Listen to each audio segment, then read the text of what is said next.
Urusan memasak ada di tangan sang ibunda, Rahma.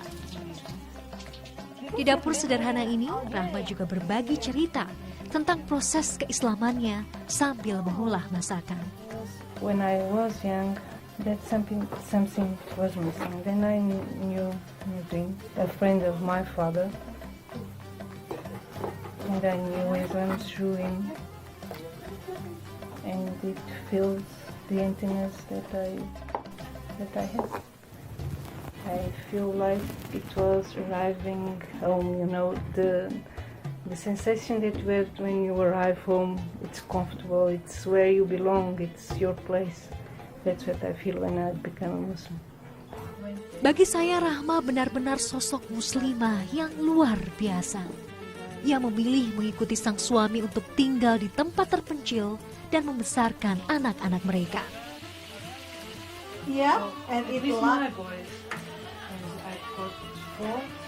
Masakan kali ini begitu sederhana. Tanjine, sebuah olahan daging rebus dari tanah Maroko. Posisi Portugal yang dekat dengan Maroko membuat negara ini penuh dengan nuansa Afrika, termasuk dalam kamus kulinernya.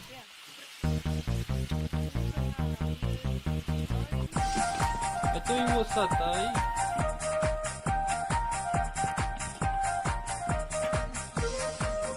Olahan masakan telah selesai. Kini saatnya bersantap bersama.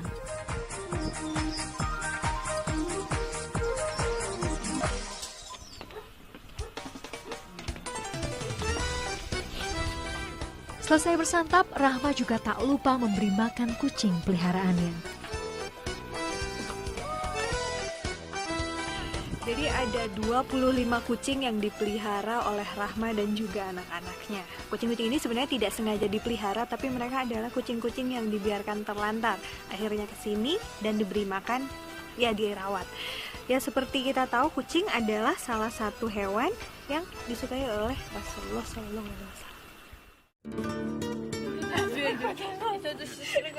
Kisah keramahan keluarga Muslim Extremos belum berakhir. Selesai bersantap, anak-anak Rahma mengajak saya untuk berkeliling ke perkebunan mereka. Sejak memutuskan tinggal di lembah Sierra Doza, Nurdin dan Rahma telah menanam berbagai macam jenis pohon untuk menunjang kehidupan mereka. Dan semua ini kini menurun kepada anak-anaknya. The fact that there's no more Muslim people here, it's just doesn't make it very accountable, because you have your family, yes. My family living here is Muslims, but sometimes in the city there's more Muslims in Lisbon, so it would be for Islam it's better, Salat and Dhikr and all that, but I still think it's better here. Yep. Bagi Muhammad yang masih berusia 26 tahun, kehidupan perkotaan memang menjadi tawaran yang menggiurkan.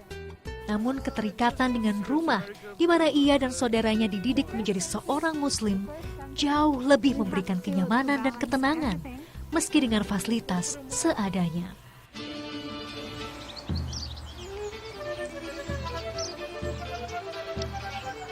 Kedatangan saya kali ini bertepatan dengan puncak musim jeruk di Portugal. Tanaman jeruk milik keluarga besar Rahma dan suami sedang berbuah lebat. Selain untuk dikonsumsi sendiri, terkadang keluarga ini juga memetik buah-buah terbaik untuk dijual ke pasar sebagai tambahan pemasukan. Jadi selain tadi kita sudah menyembelih 1 ekor domba untuk sebagai sumber protein, mereka juga memiliki buah sendiri sebagai sumber vitamin. Nih jeruk yang mereka tanam.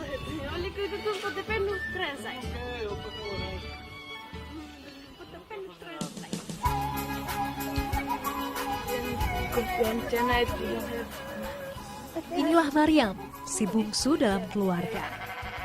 Di usia belianya yang baru menginjak 18 tahun, Maryam memang belum berhijab. Namun hal ini tidak mengurangi rasa keislaman di hati Maryam. We don't say that we are Muslim because in Extremos there are some people that are very good. So we don't say. It's interesting.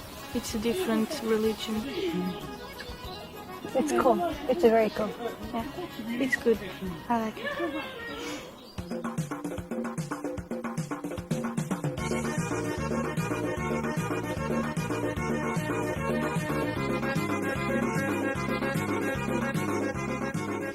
Selain memiliki berbagai tanaman, keluarga ini juga memelihara lebah untuk menghasilkan madu yang bisa dipanen saat musim panas tiba.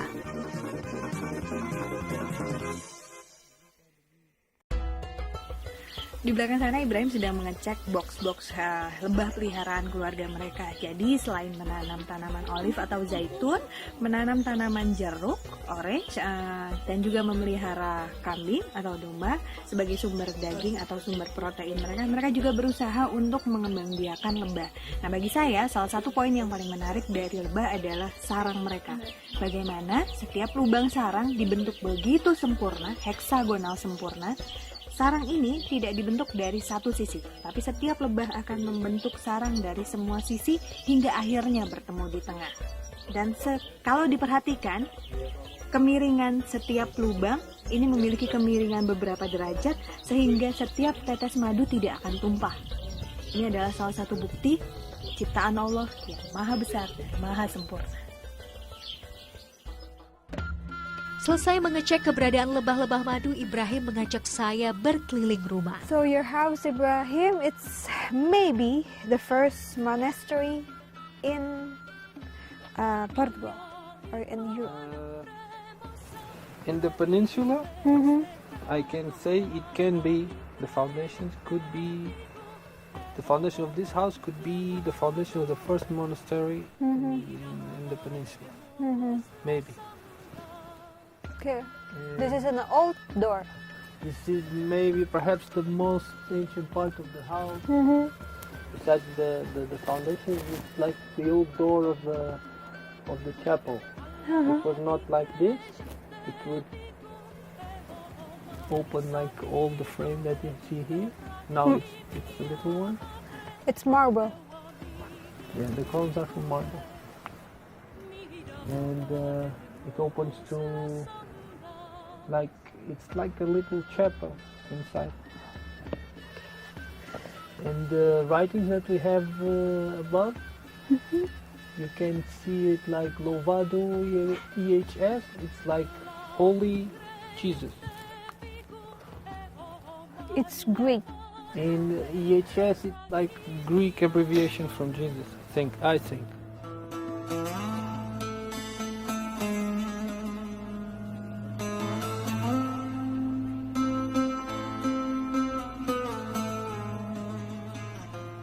This part and that part all along this line would be the most ancient one of the house.